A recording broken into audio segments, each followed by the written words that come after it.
Andrew from Tulip Valley, and I am joined today by my good friend Steph Rees, who is the president and the CEO of the Burlington Chamber. Hello, Steph. Hello, Andrew. I'm awesome. No, today's a good day. I am so excited to introduce our audience to Burlington and the Burlington Chamber by way of you. So if you just take a quick moment and start wherever you're at and let us know kind of your path, what you do, why you love what you do, and maybe a little bit about the Burlington Chamber. All right. Well, I am president and CEO of the Burlington Chamber of Commerce. I began my path in 2012 as a member and became staff in 2016. I worked my way up from office administrator to where I am now. And the reason I love it so much is as a child, I was here for kindergarten and first grade, got moved down to King County, and family was up here. And every time I came up here, it was home. Every time I would come up here, spend the summers with my grandma, picking tulips, doing the bulbs, the strawberries, everything. And I knew that when I was done with the wild King County life, and I wanted to settle back down, that this will be my home. And in 2010, it became my home again. Outstanding. Got back as soon as you could, right? Yep. Yeah. Did a few other states, but ended up back here. Excellent. So what is it? So for people that are unfamiliar with Burlington, what's the, I don't want to call it the unique value proposition, but why Burlington, right? I mean, with the exception of, it's a huge, well, you know what? I'll let you unpack why Burlington is so fantastic. And then I'll tell you why I think Burlington's so fantastic. All right. Well, we'll do notes. Okay. So one of the great things I love about Burlington is the fact that it is the byway to two major freeways. We've got the Highway 20 and the I-5 corridor, and those two have tons of traffic, and they come right through the heart of Burlington. So many people who do the visiting when they do like the Highway 20 loop, or if they're coming up and they need that quick stop in between going from Seattle to Canada, we're a great place to stop with tons of local gems. We have a lot of local owners here, a welcoming community.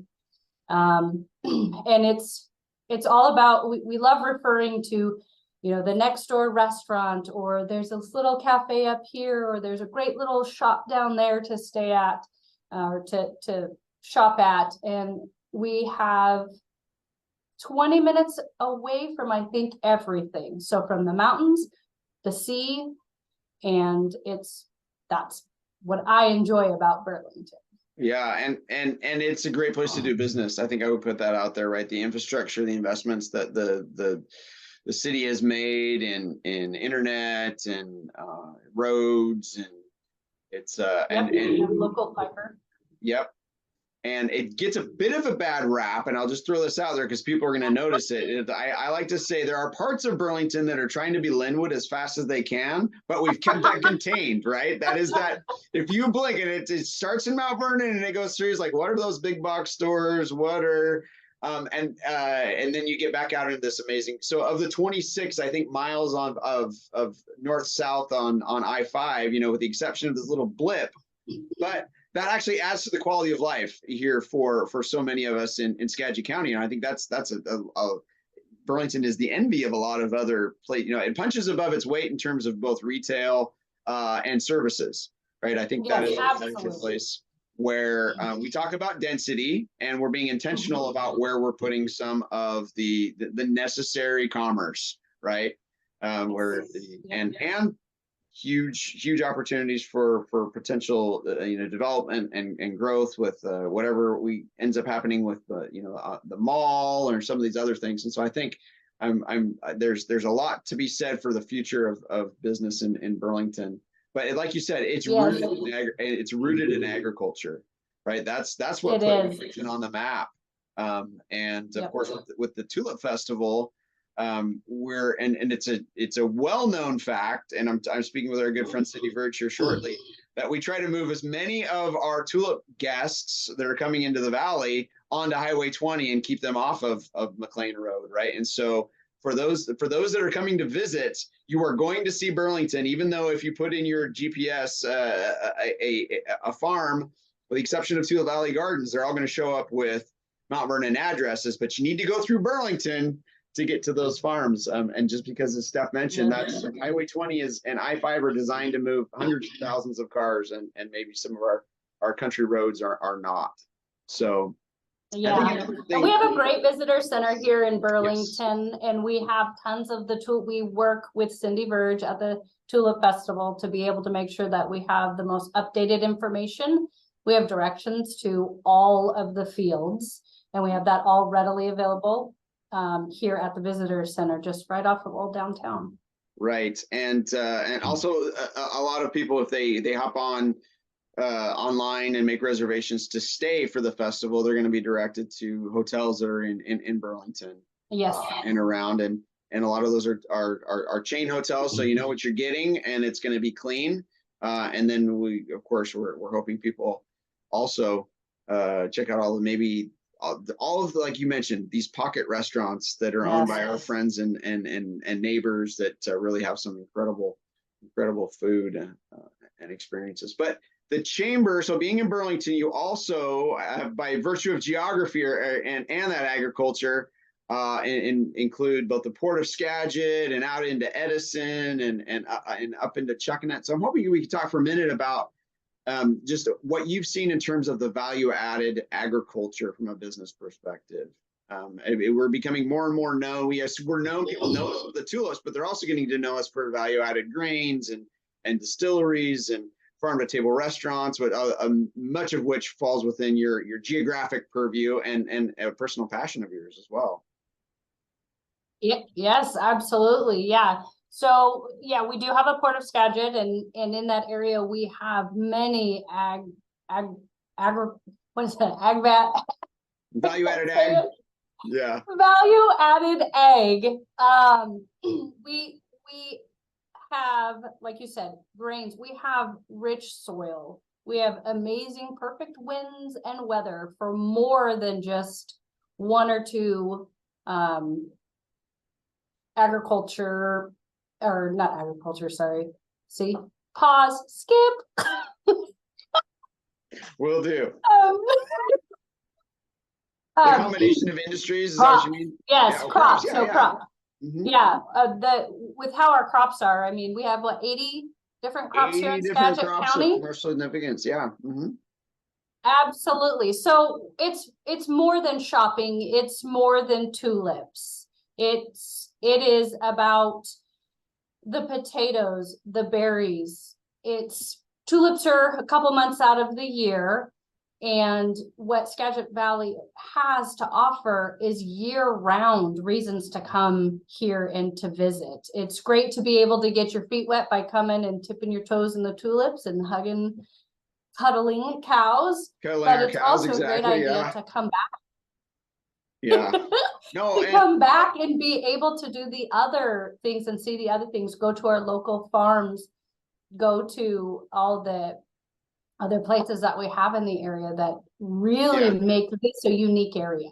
I love that you brought that up, because the way that I talk about it is really, it's this dual economic opportunity to create value and experiences for people while they're here, and at the same time there are ways that people, that our urban neighbors can support our, this rural community by buying things that are grown or made here, right? And if it's both grown and made here, which is the focus of value added, well, then we get to maintain more of that. It's a vertically integrated, and so the value remains where it was created, which of course is fantastic for our neighborhoods. It's great for the services that we provide and all of the above. And so I applaud both the work that the Burlington Chamber does on the policy level and also at the practical level, and working with, launching businesses and growing businesses that share that approach. And a lot of our local restaurants, they purchase from our local butchers. They purchase from our local distilleries and stuff like. They're all purchasing local. So we are very sustainable within our own community, which is just an amazing thing to have. No, it's fantastic. And we celebrate that, right? We continue to celebrate that. And the Burlington Chamber and the city of Burlington do such a fantastic job of celebrating what I think are probably two of the, I don't want to say that they're the least well-known outside of the Valley, but certainly the Berry Dairy Days celebration is something that is near and dear to everyone who's paying attention. So if somebody's just heard about Skagit Valley for the tulips and you're saying, what, there's more? Steph, unpack what more is in June. So what's more in June is our celebration of the agriculture based in Skagit County. Berry Dairy Days started off in 1937 as the Strawberry Festival. Here, Sakuma was very large and it was a lot of berries. We changed that to Berry Dairy Days as it further on in the years, as Dairy Gold became very popular in the area. Cow farming obviously was very popular, and the berries, hence Berry Dairy Days. Since then, our ag has changed. We still have berries, we still have dairy, but as we talked about earlier, we have different ag in here and more. We have vegetables on top of berries, we have grains, we have wheats, potatoes, cows, we have it all. So we have decided that how we celebrate this is we come together and have a 3-day festival, and we celebrate those I don't know how to, those blessings and the bounties. It's the blessing and bounty of Skagit Valley. Each year we grow a little bit more. This year we have brought back lawnmower races that were way back in the day. We have farmers who come down our parade, hundreds of tractors that they bring. Everybody just celebrates it. They're so proud of who we are, being able to keep hold of our agriculture land where a lot of places have not been able to, and we've been able to be sustainable in that. For sure. And I want you to double click on the parade because it is a lot of fun, and I think for, especially for people who are not, they haven't seen a parade. This is not one of these, like, I don't know, talk about the parade. The parade. So typically the parade, it goes down our downtown Fairhaven, the old district. We have around 72 entries, and we have all types of celebrating. We have dancing horses, we have tractors, we have semis, we have little kids running around and passing things out to other little kids. It is huge excitement for the community to come together and have all of that, and it's a mile long. Right. And before I came home, I was at Amazon, and I remember being in meetings with folks that had grown up in the Midwest or in the South, and they, I was talking about, oh, what are you doing this week? I'm going home. They knew I was from Skagit Valley. And it's like, oh yeah, I'm going to go watch, watch a basketball game or wrestling match or a high school football game, or go to a small town parade. And they were so envious. I was like, like, this doesn't have to be your town. Come and celebrate this nostalgia. It's like nostalgia tourism is like a thing. Yeah. And to be able to come back and say, hey, join your voice with ours, vote with your wallet, and come up and stay the weekend and really revisit. For some people, it is that nostalgia. And for those of us that live here, it's an opportunity just to pause and celebrate the legacy of these legacy growers, right? And many of them are finding new ways to create value with the commoditization of agriculture. And there's 80 different crops of commercial significance, and in many instances, we're competing with farms either in Eastern Washington or in the Willamette, and so being able to create value in new ways that raises the tide for all boats. I think that's something that the chambers have done a great job, and I know Burlington it really leans in terms of thought leadership and continuing to innovate on ways that we can capture value and actually convey it outside of. So we're not just recircling the same money. Not that that's a bad thing. We certainly don't want to, we'll keep as much as we can, but also to bring in to new revenue in ways that improve our quality of life. Yeah. Steph, when you look across the horizon of the economy, especially of small businesses in Burlington, what are you most excited about? If you're to look out your window and say, I'm glad to see this. What comes to mind? What comes to mind when I look out my window, and I am excited to see the growth in Burlington. I'm excited to see that even though our workforce is down, we're finding ways to get to where we need to be. We're finding ways to start to fill these vacant jobs. One of the things that we have not done in the past and we are planning on doing and we're in the process of doing is really becoming the Burlington Chamber, becoming that bridge in between the high school and the workforce, and going to the high school and working with the Career Center and finding out what the interest is of these kids, doing industry tours with these kids where they can have a small group, not just a, you have 15 kids go somewhere and half of them aren't interested, but finding the interest of these children and taking them to these businesses and learning what they need to do to be workforce ready for this. And so our goal is to really be able to help in that aspect and get them, for the ones that aren't planning on going to college, they're not going to spend that time there. They want to get right into workforce and have them ready and prepared for that, and work with the businesses around to say, where's your hole, where's your gap, and what do you need to get these kids ready? So working on both sides. So like I say, being that bridge in between that high school. And that's fantastic, and I did full transparency. I have two graduates of Burlington Edison High School, and I have two kids that are there now. And I know that Kirk Hamilton and the team there do a great job of trying to connect the needs and interests of these students with the local workforce. You hit the nail on the head that our growth, and by growth, I mean prosperity in our community is largely limited by our availability of workforce, housing being a huge part of that as well. But I know as an employer, a lot of times we're bringing in those high school kids or those kids who they have a bedroom. They don't need to go out and get an apartment because they're going to find, or they're going to work for a couple of years or whatever it takes. And so that is, I applaud you on that. I think that's, some people would say, well, of course, but that's not a common, it's uncommon for a chamber to step up, but it's not uncommon for that level of thought leadership certainly for you and your leadership, and thank you for being persuasive. I myself have a high schooler too, but she wants to do college, but I've got one coming up the ranks and he does not. Yeah.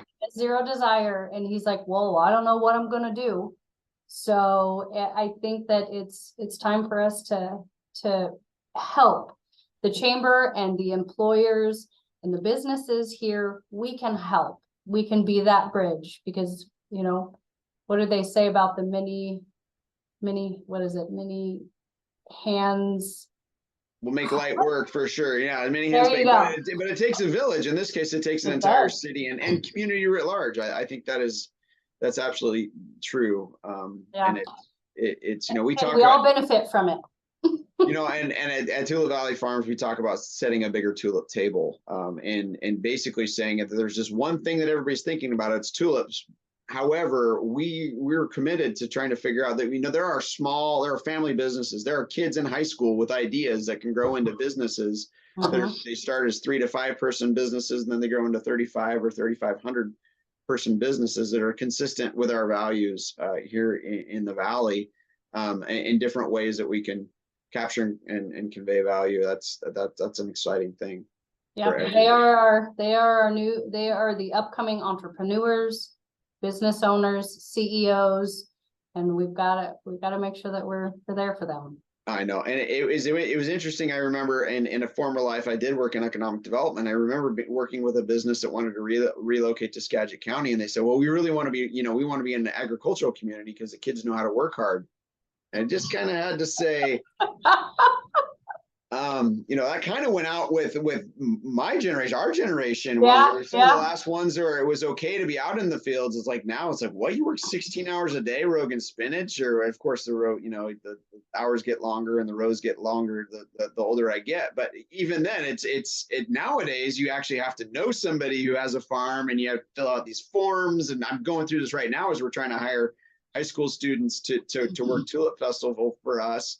But there's a lot of regulations. There is, and many for a wise purpose. But part of our heritage, here in Skagit Valley, one of the reasons that we have such, we've got great wrestlers, and our football teams do really well, and we come from this heritage of rub some dirt on it and get back in the game, right? And that starts at home. It starts in our community. So we have a heritage of working hard and doing what needs to get done, And that does come through in the fabric of our communities and our businesses. And again, I applaud the Burlington Chamber for continuing to run with that banner. And I'm happy to see that, you know, that you continue to succeed in that space. So anything that we didn't cover that you say, ooh, it's really important that people that are coming to visit the Tulip Festival know about Burlington, or that people that are in our community. Yeah, so here's something that I love to talk about this story. It was my very first year of coming back here in 2010. So it was Tulip time, 2011. And I lived immediately next door to the Ruse and Garden. Oh, they're on Beaver Marsh. Yeah. Right on Beaver Marsh. So I was warned months ahead of time, you're going to hate it. You're going to get mad. People are going to walk in your yard. Life is going to be horrible. And for the first week, you know what it was? And for the first week as a local, I was angry. I was annoyed. I was frustrated. I was yelling at people to get off my yard. Why are you walking this way? I was doing all those things. But then I stopped and I went, you know what? I've got to take a deep breath. And I went into my backyard, and my backyard oversaw the garden and the huge tulip field. And I sat there with my glass of wine and I listened to the joy that we were able to bring as a county. The joy of the high-pitched squealing of the children with the excitement of the beauty, the parents wanting all the pictures, 20 or 30 of them. I'm sure children were rolling their eyes, but the upbeat, positive attitude and excitement about those tulips. And I immediately said, it's 1 month out of the year, Steph. Yeah. And at that point in time, I realized the importance. So even as a local, the frustration that some locals have with this, it was actually amazing to sit and just listen to how excited, and just hearing people's conversations as I sat on my back porch listening to it. And it made me think differently. These people are here to see this beauty, the bounty of Skagit County. They're going to stay here. They're going to shop here. They're going to eat here. They're going to help support this community by coming here. And the least we can do is smile as they're doing it. Right. Well, yeah, I appreciate that. That fulcrum of perspective really is powerful. And I've had the same experience. My mom's best friend lives across the street from our farm there in Bradshaw. And we apologized for a really long time. And it was just like, nah, it is what it is. We have to get up earlier and get out of town, or you just schedule around it. And like you said, it's just a month of the year, and it is so impactful for so many other people. And I know that was my experience as well. One of the reasons that I can't leave it alone, and starting a new tulip farm is just I have seen it. If I hadn't seen it with my own two eyes, especially coming out of COVID and having so many people, the healing properties of tulips, the opportunity to get out onto a farm that is largely lost in so many other communities, and also, like you said, it's a way that we can spread some of the opportunity, that economic opportunity.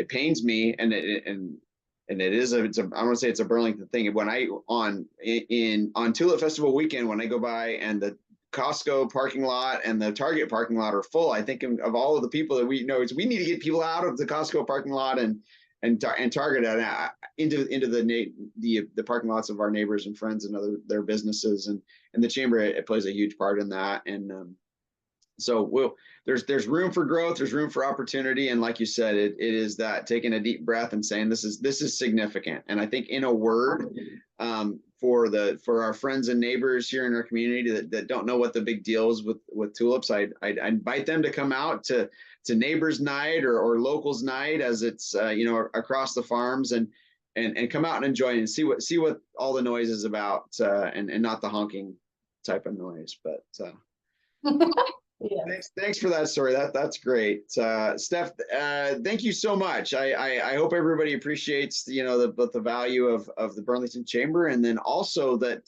don't sleep on Burlington. If you're here to visit, get out and make it a point of walking around the historic Fairhaven street in downtown Burlington, and enjoy. I guess another place that I'll send people, and we mentioned this before, is out to Terramar out in Edison. which is, you know, these are innovative opportunities to enjoy farm to table food and a distillery, and really it's a great thing that we've got going on that is made all the more better by being profitable when people from outside of our community frequent them. So there's that. Great. All right, Steph. Thank you. Yeah, thank you so much for your time today. Anything you'd send us out with before we close?